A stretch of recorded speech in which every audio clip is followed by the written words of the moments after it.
Hi, everybody.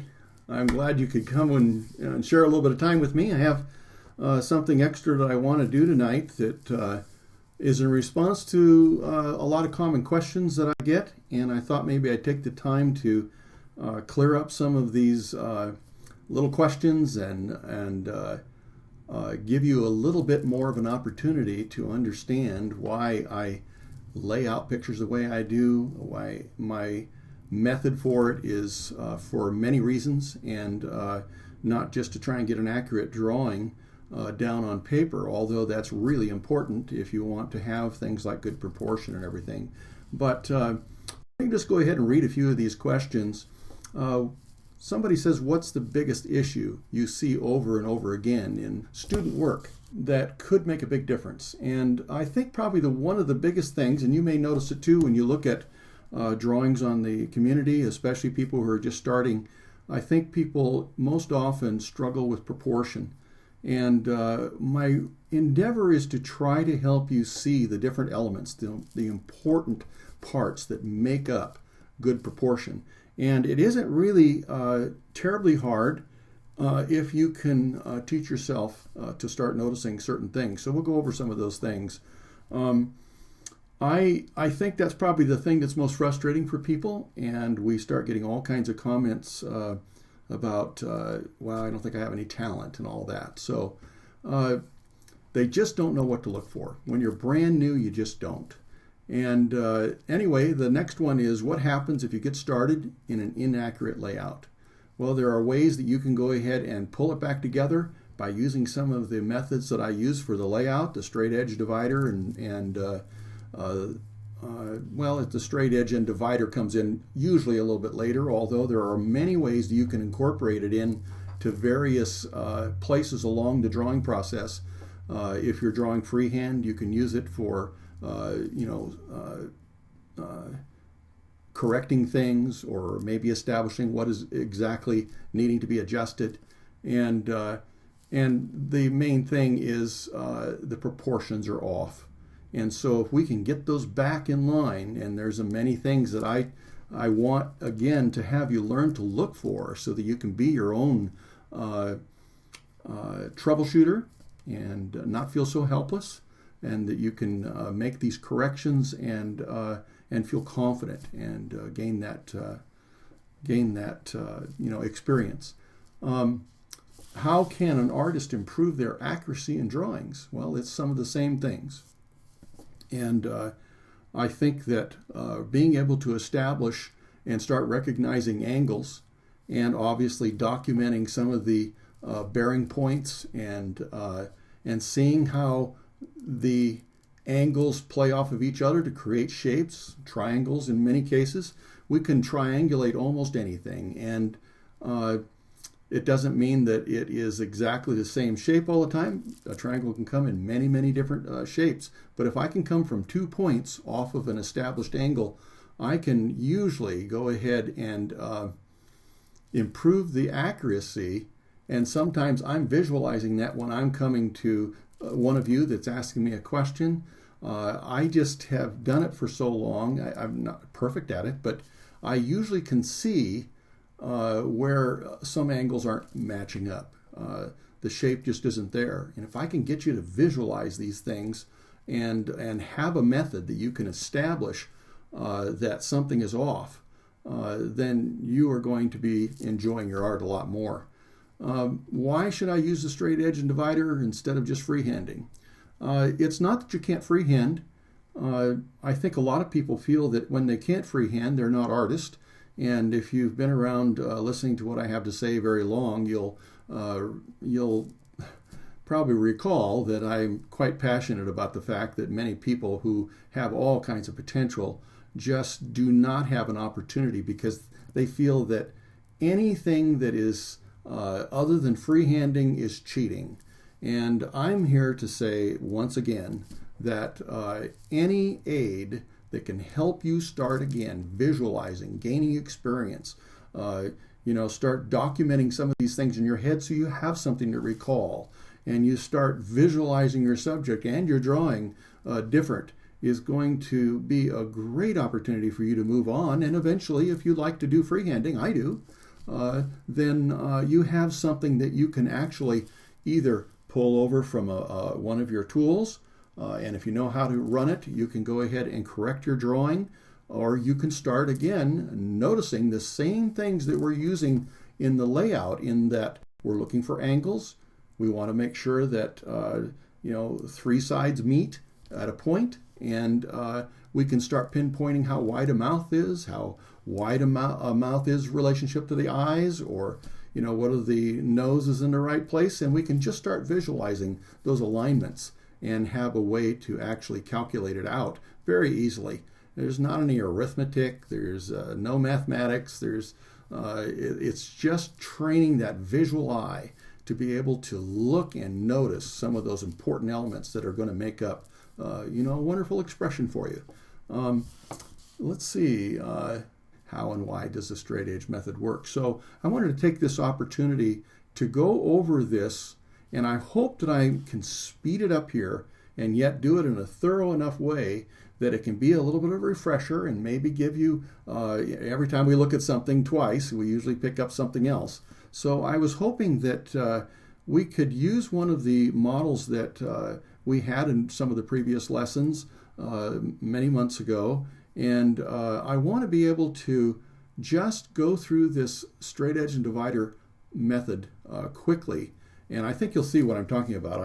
I've got some panels prepared. I just want to encourage you on how to set it up. And again, I know there are many ways of starting a drawing. I've just found that this particular method for me, if you're willing to at least learn it, will start establishing some of those important structural ingredients in making a good drawing or a painting or whatever you're wanting to go ahead and express. And because it starts giving you that opportunity to see what somebody else may see naturally, and you thought you didn't have any talent. But the more you do it, the more you're going to be able to come even to somebody else's drawing, and you'll notice it right off. Once you start looking for these things, you'll start seeing it, and you just have to be patient. Make sure you put that in your memory bank over a period of time. Repetition does that. That's another reason why I want to go over this a little bit tonight. And it'll give you the opportunity to have something that no one else will know but you, that you worked on it and you developed your talent. And now you have a chance to be an artist just like everyone else. It's not for the chosen few. And I really feel bad about people that think because they're able to draw freehand, and often it's not that great, when they criticize somebody else because yours maybe is even better than theirs, they want to know how you did it. And that, first of all, isn't any of their business, but I want to be able to let you participate, and it's not for these people who are going to narrow it down to the ones that have the natural ability, and then they can exclude you or call you, something other than an artist. I really have a lot of feelings about that. Let's go ahead and talk about the straight edge and divider method. Let's go ahead and take a look at this. As usual, I get so many things in my mind that I want to refer to that I'm trying to get it organized in my mind. We have this young lady, and I wanted to be able to take her just for a little bit tonight, and let's go ahead and go through that. How do we prepare the drawing? How do we prepare the initial drawing? How do we prepare our reference? How do we utilize this in a very exact way so that we can get something that's extremely accurate and add that satisfaction that we see something happening that makes sense. And then we can start adding our values and adding some of the other things like lighting and all these values and clean edges and curves and contours. And it'll help you to start just have a chance to feel it and not feel like you're just stuck. And we just go through this. I see it all the time, and I just wish I could come and draw with you for a few minutes because I think it would probably help. What I want to do when I'm looking at a reference is I want to start where in the world is going to be the place that intersects something that I think is pretty critical. You'll notice that her head is tilted. I like that. Even if it was straight, I want to be able to know that. But there's a little bit of a fun attitude here, a little personality in this drawing, or in this reference. And I want to make sure that I'm not missing that. And I also want to have an opportunity to, have as many of the important ingredients, the eyes are super important, that I can really establish well right from the start. And then I can have that feeling I'm connecting with my piece of art. So I went through and just found that, as I often do, when I have an opportunity, I often will go and I'll draw a line through the eyes. And I want to make sure that it intersects as many of the parts as possible. So already I will have an opportunity to have accuracy in the size relationship and all these different things. But I have this attitude. I have the opportunity to intersect every part of the eye if I want to. I can do as few things as I want to as well. And so this gives you an opportunity to challenge yourself with a little freehand drawing in there, kind of the same thing as a dot to dot, where maybe as a kid you had a series of dots and you had a chance to go from maybe one number to the next or whatever, and suddenly you started seeing the figure that you were intended to see by just connecting all those numbers or dots. And so I'm running it through the eyes, and then I want to run it through a place that I think is pretty central. And so the opportunity I had here to go right between the eyes, pretty close, and come right down through in between the teeth. It makes it a lot easier. I already then have a pretty good idea where the teeth are going to go. I know where the nose is going to be. It looks like it's pretty much in the middle of both of these nostrils, but it's over to the side of the absolute center. And let me go ahead and maybe get this a little bit closer here. Oh, wrong way. You can see that I've intersected the most logical parts.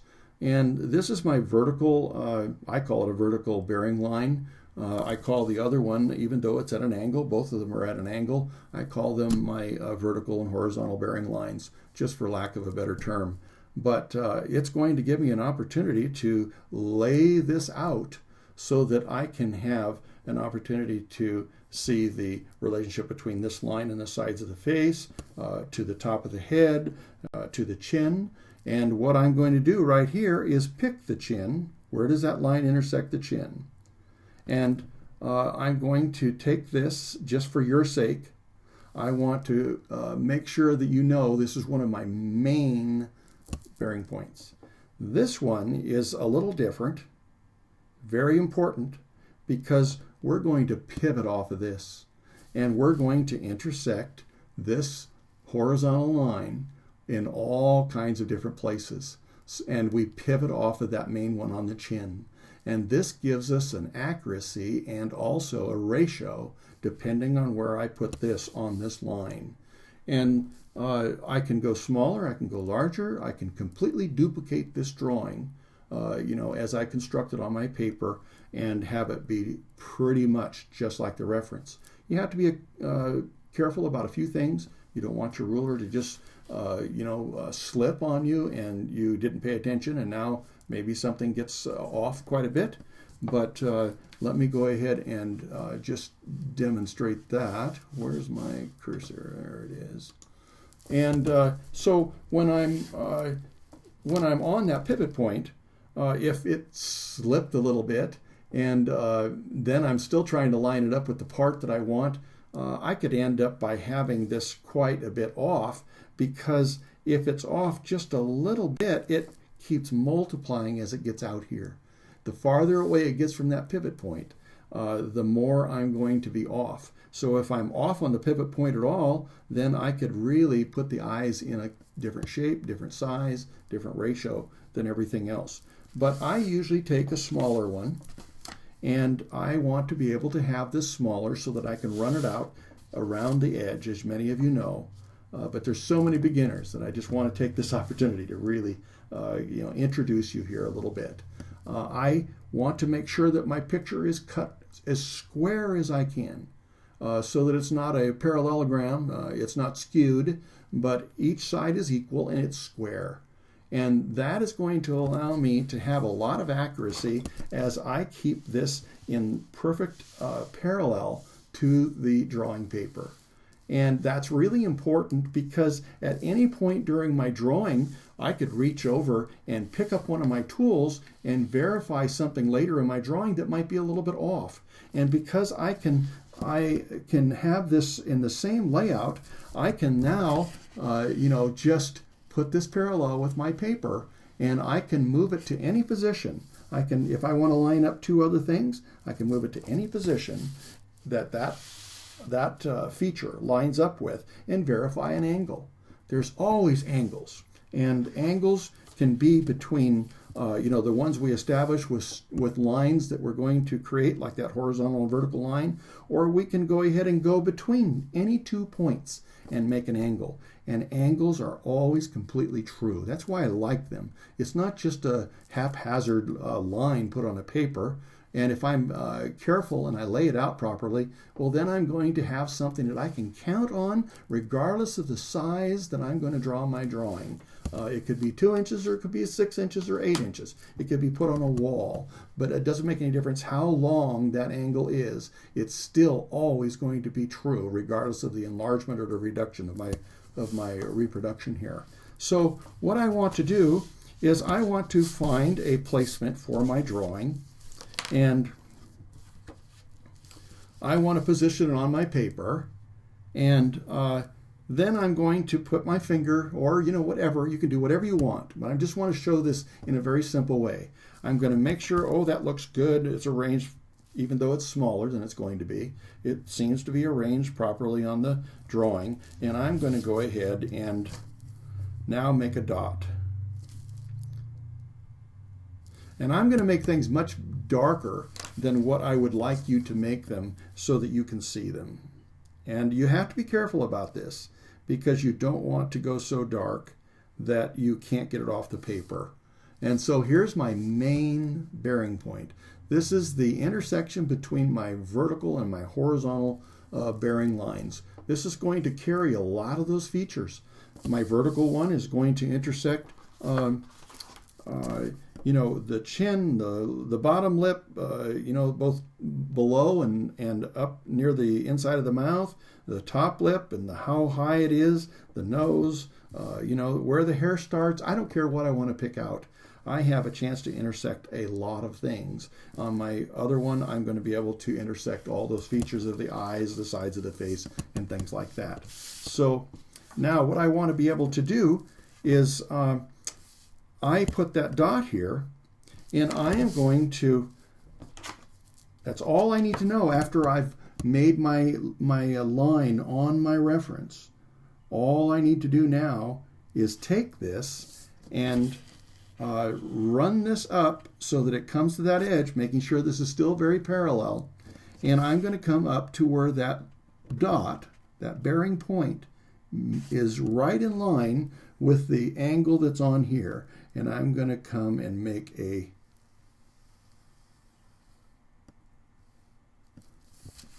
bearing line on my paper. I want you to do it very light, and I would like you to do it so that it's not only light in color, but light pressure, because it's very difficult to get these things off if you're not careful. And that's why I prefer this over a grid. With a grid, I have all these lines I got to worry about trying to remove from my paper. And I don't like the results so often. I spent a lot of time on a drawing over the years, and I would have to try to figure out how to get those off. And here it is, one of my favorite drawings that I've done in a while, let's say. And now I've got all these lines that I can't completely remove, and they contrast so much with the wonderful grace and flow of a face or whatever I happen to be drawing. There's just something very nice about a natural form. And when you have a straight line, it just stands out like a sore thumb, so to speak, and you don't have a chance to get rid of it. It's really going to be obnoxious, especially once you see it. Now I'm going to come down here and I'm going to put, and let me go ahead and help you too with one thing that I forgot along the way. I know that this can be difficult. It's difficult watching all your different points. It's difficult moving the ruler around and keep it on the line here and line it up with the line on the paper and all these different things. And one thing that makes it easier is that I come out to the outer edge, if I can, and at home you're probably going to have an opportunity with a little more space than what I have. I'm kind of restricted with the camera, and I can't get too far out. Otherwise you can't see it, as this is very small as well. But what I'll do is I'll use some adhesive, and there's other ways that you could stick it to it too. I just take one of my scrap pieces of paper, and I like it because it's at least as thick as the paper I'm drawing on. This is a 100 weight, 300 pound Strathmore Bristol vellum, and if I have a scrap piece of paper, well then I'll print this out, remember keeping it very square. I'll spray my paper I'm going to mount it on and spray the back of this and carefully place it down. And then I want to be very careful that I cut the edges again so that they're not hanging over the edges of the paper, but try to cut the thing again so that it's all a square, equal, not equal, but you know, these are right angles or whatever, just so it stays a square, and again, not a parallelogram. A parallelogram would be like if I pull these corners and skew it, and it isn't really perfectly square. So I put that on here. It seems like it's just one piece, but this helps me to slide the ruler.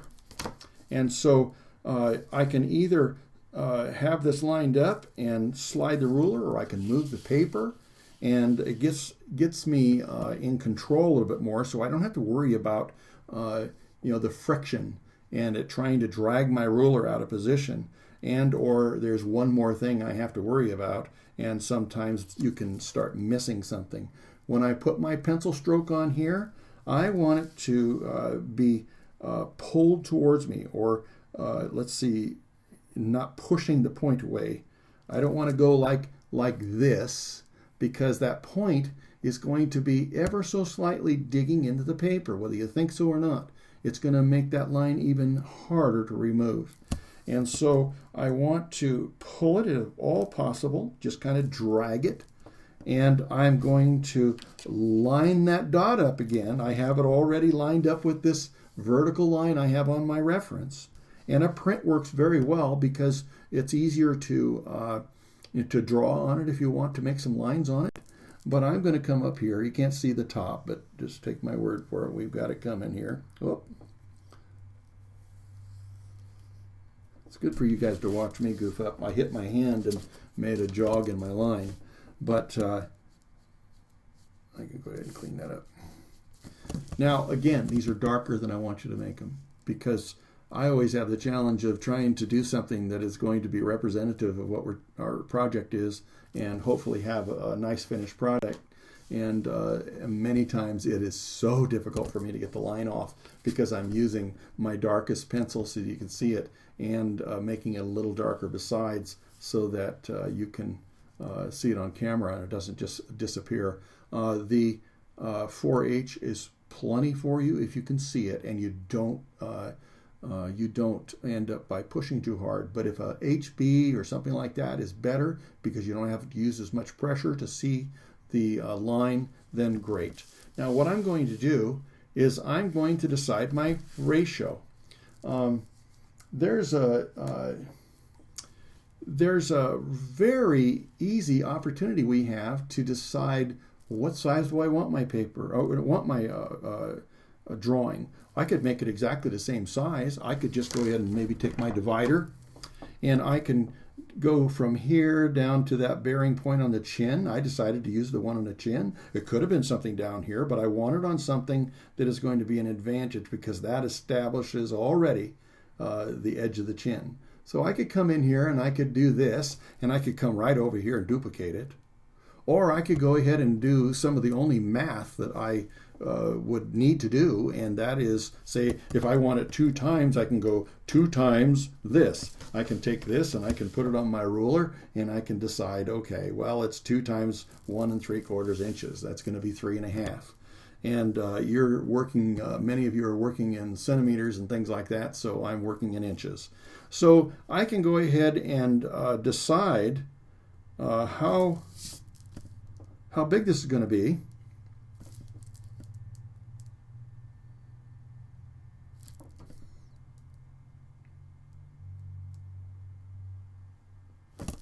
I'm going to find out what I did here. I want to come up. I had already predetermined a size that I wanted it, and so I'm going to go ahead and just reference something I have over here, because I did some of the other drawings as well, and I want to be able to make sure that I'm staying within my limits here.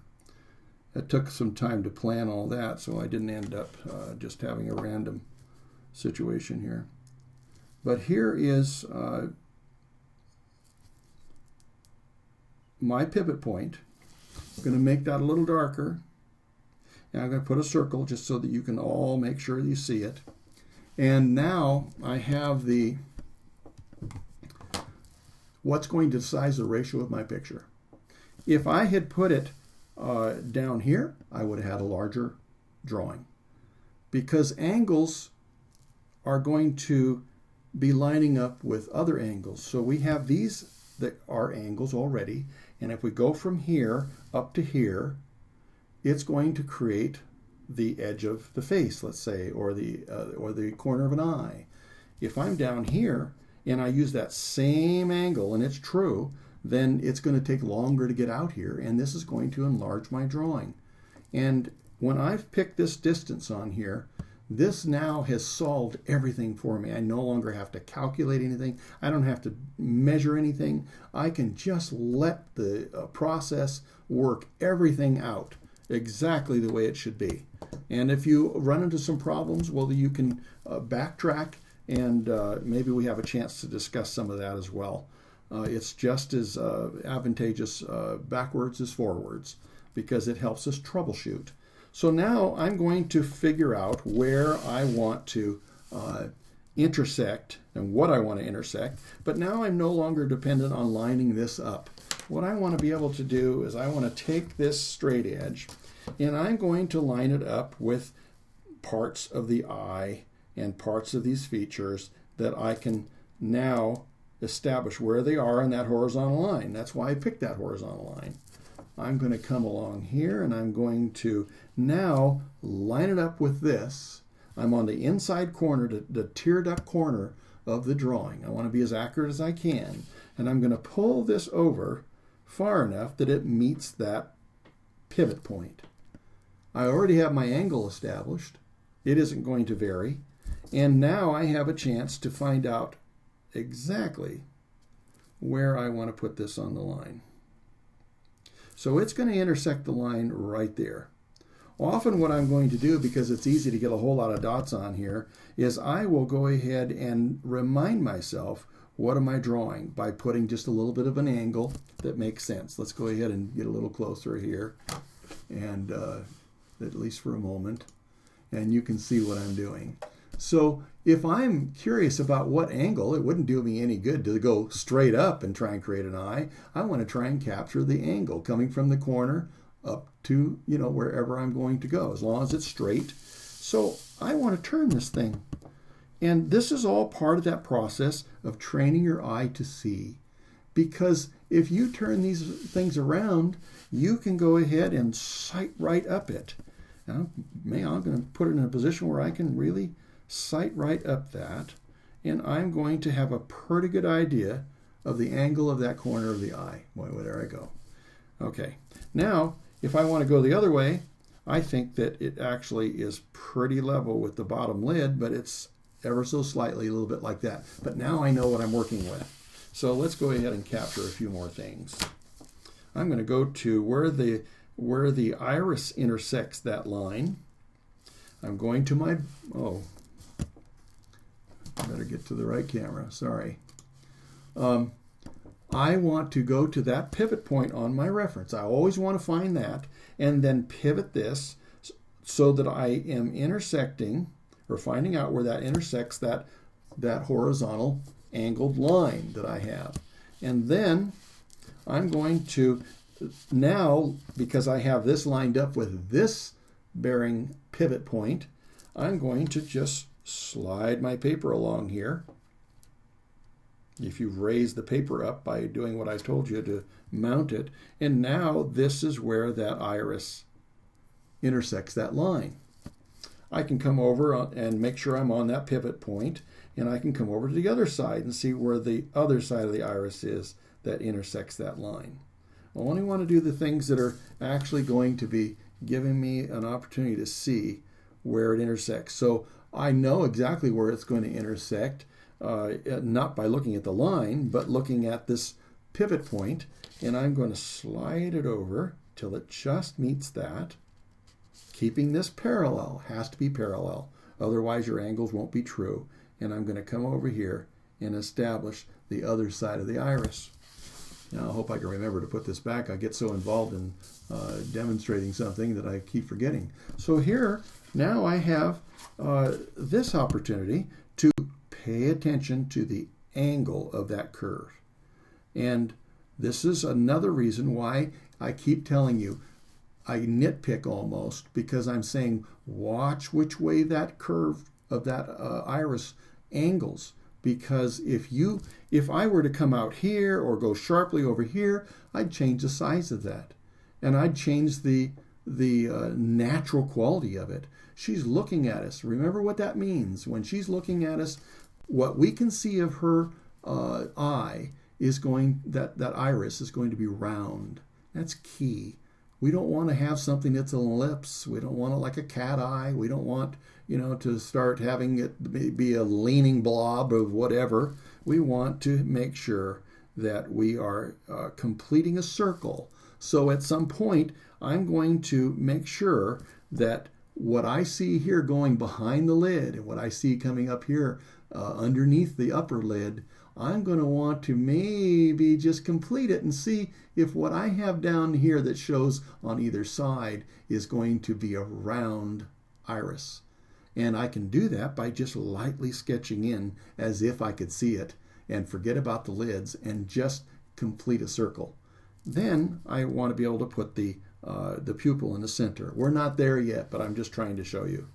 Okay, so let's come out over here to this other side. I'm going to pick a place that's maybe a little nebulous because it has eyelashes there as well. So let's see if we can capture that. And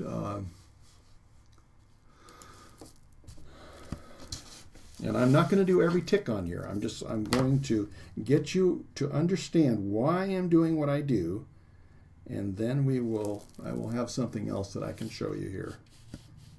So how am I going to make sure how wide the eye is? How am I going to make sure that I'm intersecting that horizontal line? And I realize, again, it's at a tilt. It isn't perfectly horizontal, but we're just going to call it that. How can I make sure that I have that intersecting this line in the right place? I have this on this pivot point on the photo, which you can't see that well, but it's this one on her chin. And I'm going to come over there to that place on the eye, keeping it lined up.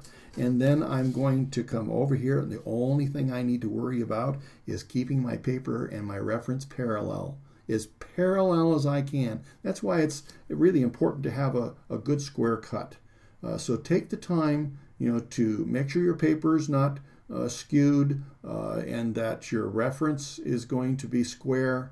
And then you'll always be able to go all the way from the beginning to the end of your drawing and have the opportunity to establish the angles in just the right way.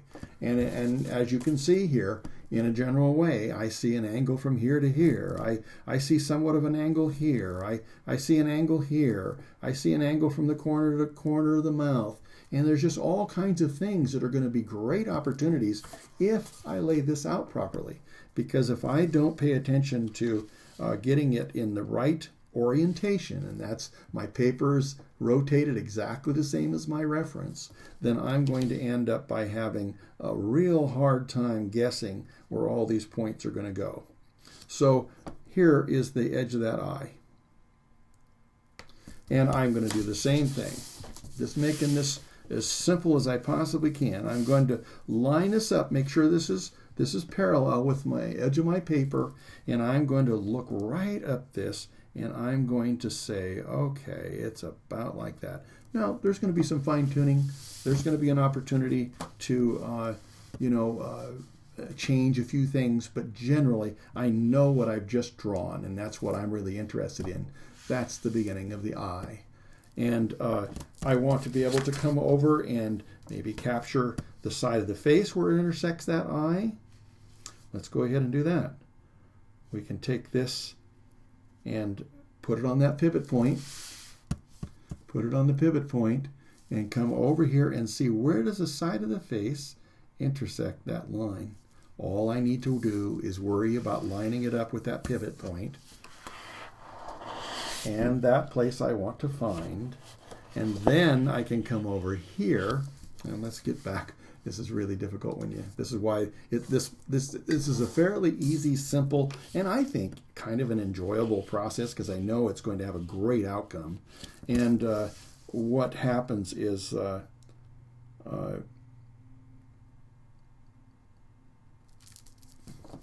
end up by having to demonstrate it, and that makes a whole other thing out of it, because I'm moving around. I'm so used to being in my own world when I do this.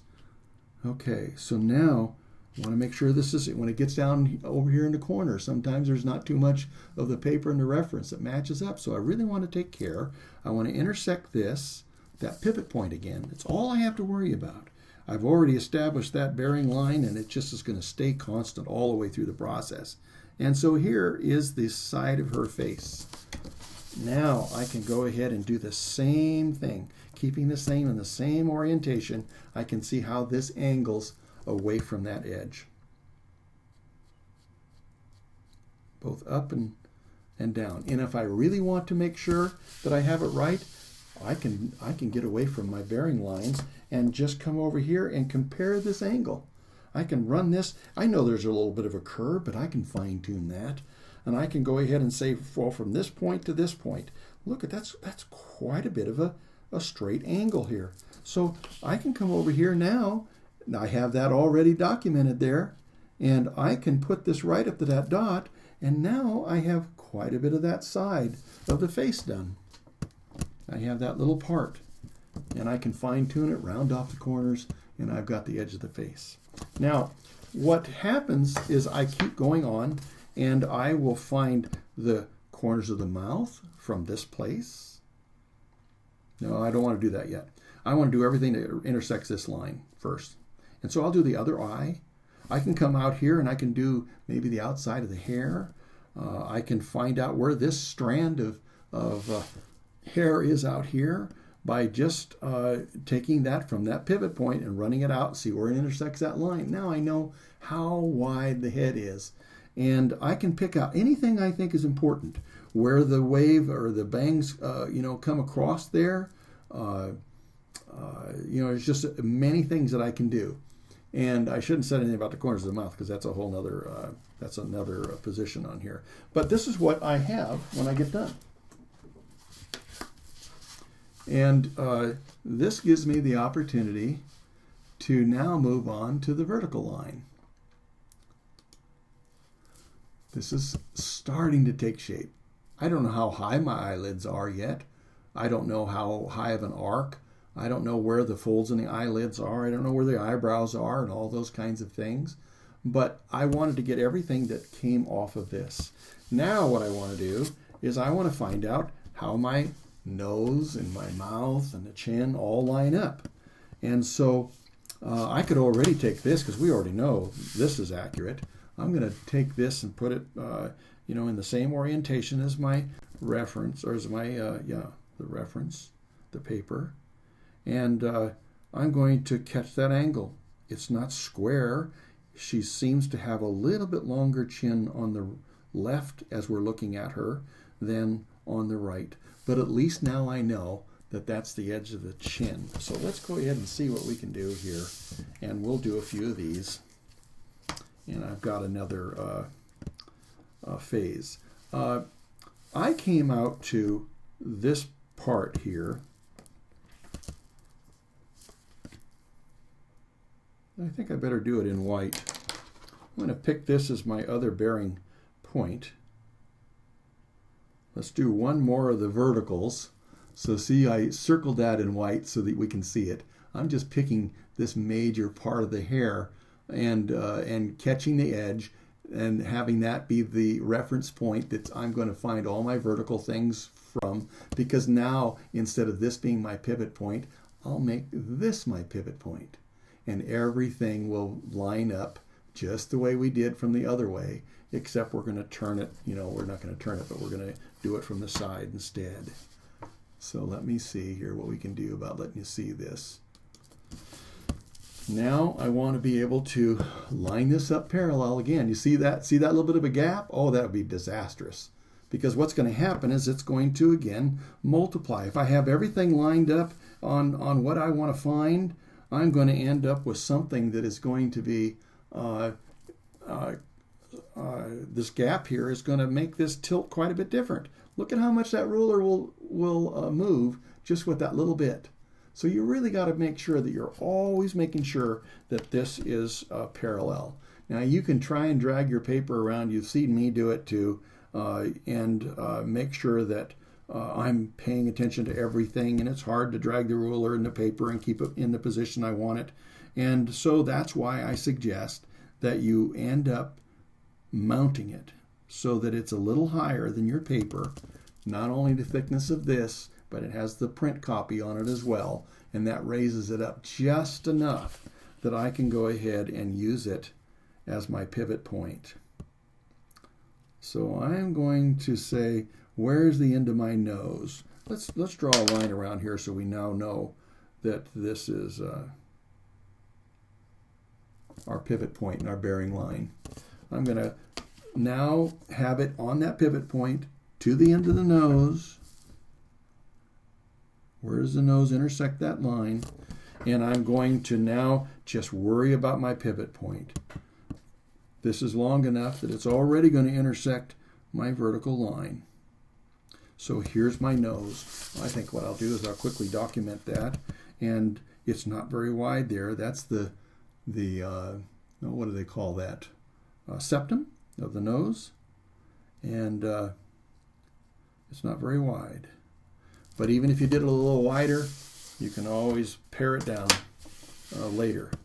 Okay, let's go ahead and take a look at the mouth, the opening of the mouth. Where does it line up on that line?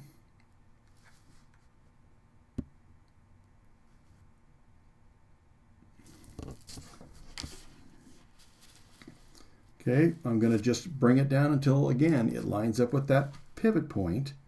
And now if I keep it parallel and I make sure it's still on that pivot point, that bearing mark there, now I know that this is the upper lip, the inside of the upper lip. So let me turn this around, and I'm going to do that as well. Oh, this is quite a tilt here. And I want to catch that tilt. Might be that her corner, as so often happens, one corner of a mouth could be a little higher than being perfectly parallel with the eye lineup. But anyway, it's really nice to be able to keep those attitudes. Let's get a little bit more of the mouth, and then we'll get ready to move on to the next thing. I'm going to get, okay, all right. Luke is saying that there's a couple questions here, so I'm glad to answer them. Tina wants to know why it seems I'm using both sides of the ruler depending on the situation. The side of the ruler makes no difference. It's what it lines up with. So if I'm up here on my pivot point and it goes and intersects the mouth and I'm on that side of my straight edge, then I'm going to come down here and line it up again with that pivot point, the one that I'm copying and manufacturing on my paper. And now I'm going to come down here and I'm going to see where that intersects on that line. Now you can see where if some of you were to say, okay, I'm lining this up with the two reference points on my bearing points on my reference on the bottom, and I came over here on the upside of that. Wow, it's going to make maybe a little bit different. No, it doesn't. It isn't going to make a difference. You'll probably have a sense if you do run into a place where it could be this much off. Well, then maybe using this in a different way, in a different area of your drawing, you could run into a problem. But in this case, this is free of the picture, of the drawing, and this edge is on here, and yet I'm just lining this up until I come to that same bearing point here, and it works just fine. So there's a good opportunity for you. If you feel that you can see it better by running it down below, then that's just fine too. And sometimes I have to kind of lean over the ruler to see that top side, and it depends on the bevel you have on and everything as to whether you're going to have an accurate line. You want to be using a sharp pencil and making sure that you're as accurate as you can be, because boy, even with a dull lead you can be off quite a bit, and you just want to try to be as close as you can, because there's some play in how you're going to draw it and everything anyway. Was there something else, Luke, that somebody was asking? Christine is asking if it makes any difference and what size my reference photos are. I think this is about 5 inches by 5 inches. It doesn't always happen that way. This could be a little bit wider than tall. It could be even smaller than this. The reason that I chose this side, Christine, was I'm trying to have room with something small enough that I can go around and demonstrate this and yet still have you see to a large degree where I'm lining things up. You can still see the features. And you have to take a little bit of my description, I realize, because we're still kind of hampered by, we can't see it on my other camera very well. I could go ahead and come out here, and then I forget to adjust the camera. So, but anyway, it could be smaller. I thought I had a smaller one here, maybe just using as an example. But I don't see it right here, right now, because I decided not to use it, that's why. But you could have something that's, half this size if you thought that was advantageous to you. It just gets harder to see the points, the little places you want to intersect. And in reality, you could go one-on-one, or you could use this for your, this larger one. This is a 7x7. And I did my drawing, I'm doing my drawing quite a bit smaller. As many of you know, I like to work about 75-80% of,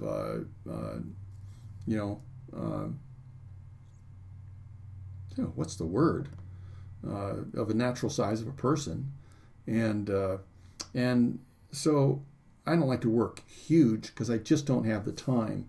If I had nothing else to do but to try to see how much detail I could put into something, first of all, I'd want a very detailed photograph and reference material, and have enough detail to put in a larger space. But I would have to take that much more time, and I want you to remember that, because this drawing is going to take me a certain amount of time. But if I say, well, I'd like to do a large drawing, and I've said this before, but just so you remember, every time I double the dimensions, if I had a paper that's twice this big, and it could easily be if we worked on the 19 by 24 piece that I would often work on, I even work larger occasionally, but not very often. But if I put it on that big of a paper and I enlarge my subject to twice the dimensions, I'm going to have 4 times the drawing. And that I have to take into consideration is going to take me a lot of time. And so I don't want to go too small. Too small cramps the space, and I start having to really have an understanding of what's going to work, but my drawing is going to be simpler. Some people like to put a lot of detail in a small space just to show how they can really work tiny, but you usually have to sacrifice something, because the point of my pencil can only be so sharp, and get in a limited point, limited space, And so the width of a line is going to be even more critical than it might normally be, because it could be, if the drawing was larger, it could be covering twice the space, just the line width. And then besides that, I have to start throwing out information, because I often don't have room, and things start just not even looking like a drawing anymore. And if you enlarge it, it's going to start falling apart and not looking really great. So I like to try to pick a drawing and work with a standard size. You can see that this is I don't know, less than my hand. Some of you ladies out there would probably be, your hand would probably be a good judge. But anything you can get to decide what the outcome. If you start freehanding and you don't have experience at it, you could end up with a size you never expected, just because you keep drawing where you started, and you'll end up with either a huge drawing or one that's skewed over to the side or something, because you didn't plan it out. This gives us an opportunity to place this on the paper very nicely as well. So the size of your reference isn't the critical part. It's really what works for you and helps you have as accurate of a drawing as possible. So you don't have to memorize the fact that I used a 5x5. You don't have to memorize the fact that this is 7x7. I could print up a larger piece for a reference that I can look at, and so I can see more detail on this. And then I can have what I like anyway. I like to print them in different values so that I start seeing contours and shadow and light direction and all those things by utilizing the manipulation of my reference and creating. And you can do the same thing with a copy. If that's all you have to work on, that's just utilize that. But you can go ahead and print usually a lighter copy and a darker copy, and making sure that you're starting to see again what the reference is going to show you for light direction. It doesn't show too much here. I have this opened up lighter so that it can give us a good view of the detail. So was there something else, Luke? Okay, all right. So now I'm going to go along and I'm going to capture all the different things that I possibly can. I can even capture the top of the teeth. I can now find the top of the lip and start creating all of the points that intersect my vertical line. And again, just in case some of you missed it, I know it's tilting. It's not perfectly vertical. But anyway, that's what we're calling it, just for reference. And I can come all the way down to, where her collar is coming together, where the top of her head is. In fact, let's go ahead and do a couple more points, and then I'll show you the next the next phase here. So let's go ahead and just create our own bearing point here, our reference point on the top of that. That is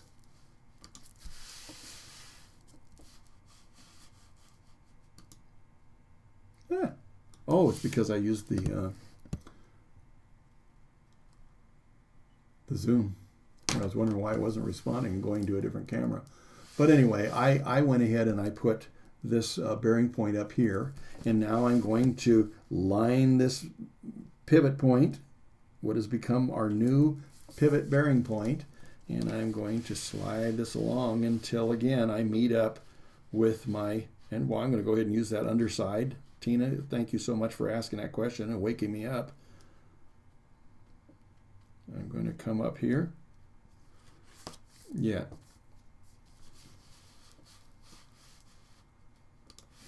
Okay, so now it seems like things are kind of skewed a little bit. I guess it's because we have a little bit of an angle to that upper camera. So you can probably take a look that I have it here. I still see that it's lined up here and at my point I want to find. I'm going to put it on that reliable pivot point, and I'm going to come up here, and now we have the top of her head. I'm going to turn this around just quick and capture the angle of that. See which way my curve is going. Maybe adjust it later. I may not see it exactly like it could be, but you can see that I'm starting to come up with all these different places that intersect that that vertical line. So now, if I kept going like that, there's plenty more to put on there. I can get the edge of the teeth. I can get the top and bottom of the lid. The lips. And it's going to look like this. And so now we just have a bunch of intersections. We know, I remember that this is the nose, so we know that we have this much distance for the length of the nose from that reference point at the middle of the, between the eyes. And then I have the size of the lip, the top lip and the bottom lip, and there's a fold. I decided, well, I guess this is two different places on the lips. If you think that you want to find out and document where a pretty good turn in this curve is, I mean, you could find this and where her contour changes in her chin and anything you think that you can remember why you did it. And this is what we're going to be able to now pick out other places on this drawing that we want to capture. Let's go ahead and find out where the corner of the mouth is. So let's come this way. This is a little bigger so you can see what I'm doing. I'm going to come down to this bearing point, and I'm going to come out to the corner of the mouth, and I'm going to run this parallel until it intersects my my pivot point. So it's on those 2 points, and I'm going to take this and slide it along until I meet that pivot point on the drawing.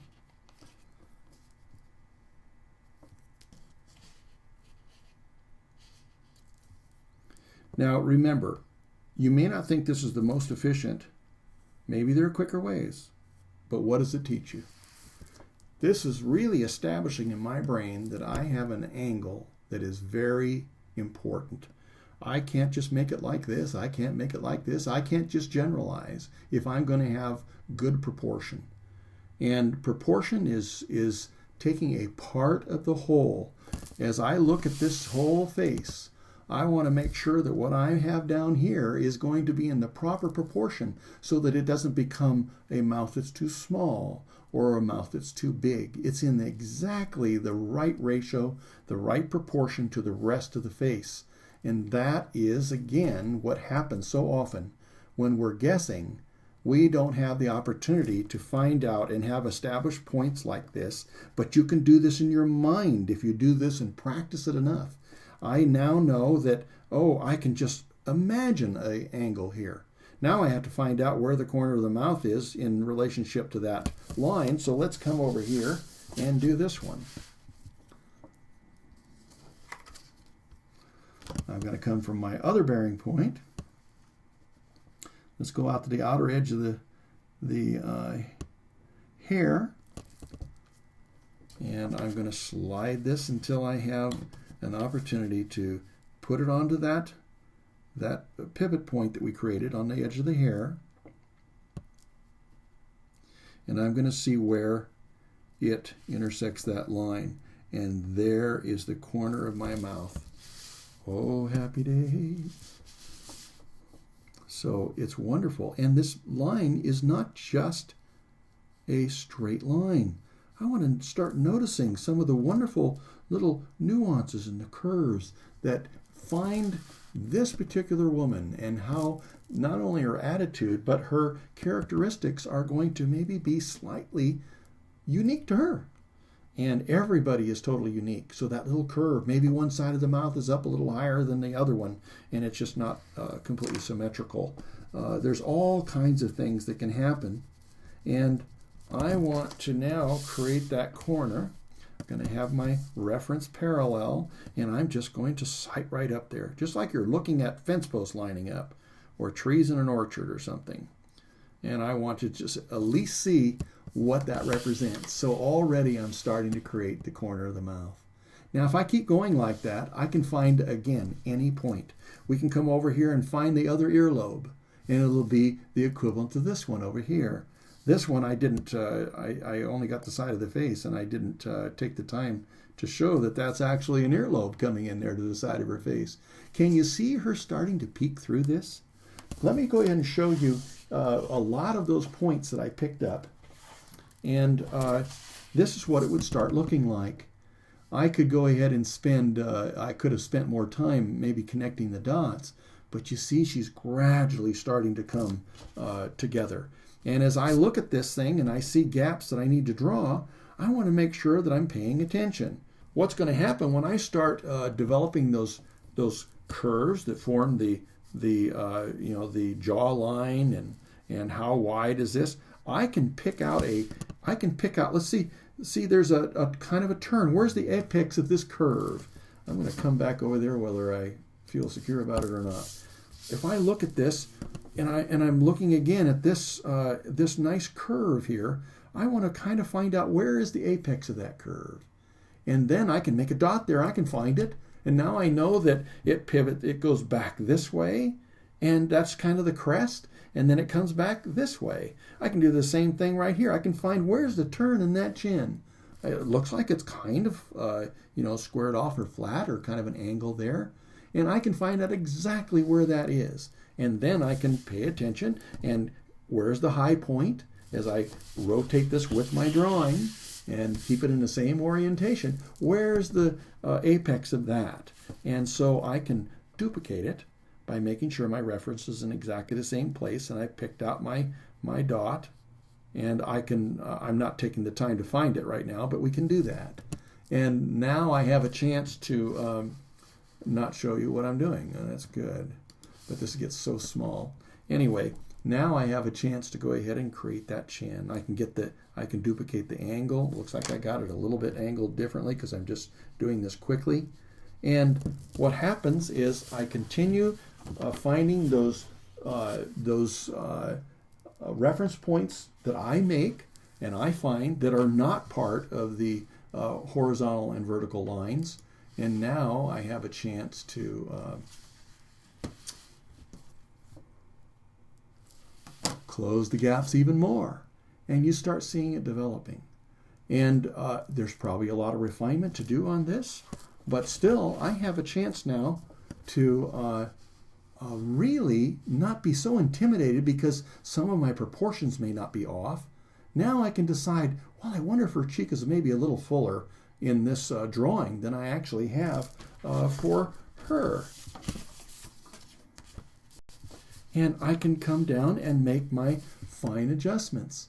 And I start really paying attention more and more because I know it works. And it gives me so much confidence that now I'm not drawing in fear. I'm not drawing feeling helpless that anything could happen. And what happens if somebody sees it and it isn't accurate? I have a way of maybe correcting some of that. We all have to begin somewhere, though. You don't have to come out with the finest drawing, all technically, just world class. Keep learning. Take little bites at a time. And don't allow yourself to get disappointed because there's always an opportunity to learn something that is going to help you solve the problems and come up with something, especially over time. And I mean because you keep learning. And have something that's going to be very representational of your drawing. Now you start getting value in there, and you start thinking about how light works, and wow, this starts changing rapidly. So let's go ahead, and I'm going to answer a couple more questions here. And one of them is, can this method be used after the drawing is started? Well, I just showed you one of the ways. I can come in and verify an angle. I can maybe say, you know what, I wonder if this does line up with this one. It doesn't have to be just this side of the mouth, but it can be. That's just a double reference. I want to know if this lines up vertically. How does that line up? It lines up with the to the right of the iris. And these are the kind of things that I can come along after my drawing is initiated, after I've done quite a bit of work on it, and I might find that, man, I thought that was over here. And now I have a chance to correct that nagging little look that maybe because it wasn't lined up. So, with another feature. So that's another opportunity you have. You have an opportunity to always have something to reference. You always have something that you can verify in alignment, whether it's perfectly vertical or horizontal. I like those two things because that gives me the opportunity to see it in relationship to the rest of the face. That corner goes right up to the edge of that iris, and so on and so forth. I have a chance to now compare the width of the nose compared to where the eye, the tear duct starts, or that tooth, or whatever it is. And that keeps me on track. And there's nothing like being able to go ahead and continually refine your ability to have good proportion in your drawings. Let's look at another one here. Does it work for other objects or just portraits? Listen, I could go ahead and have an egg and have an opportunity to have the exact size I want. And I can, again, go around that egg. Remember, if I have an egg here, I can find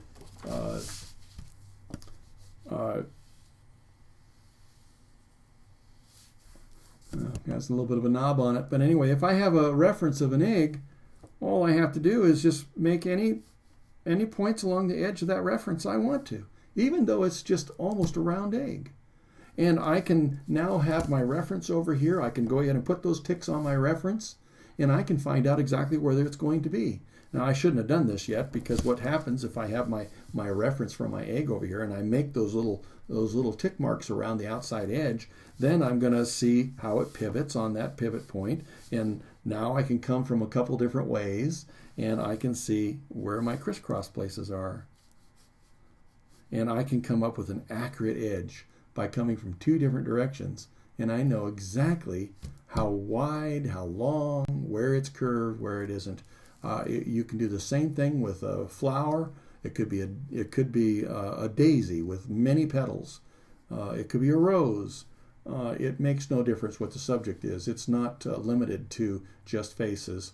Or maybe I want a horizon line that isn't quite level, or is, and I can use that as my bearing line to establish my drawing or my painting or whatever it is. So yes, you can use this thing in many, many different ways.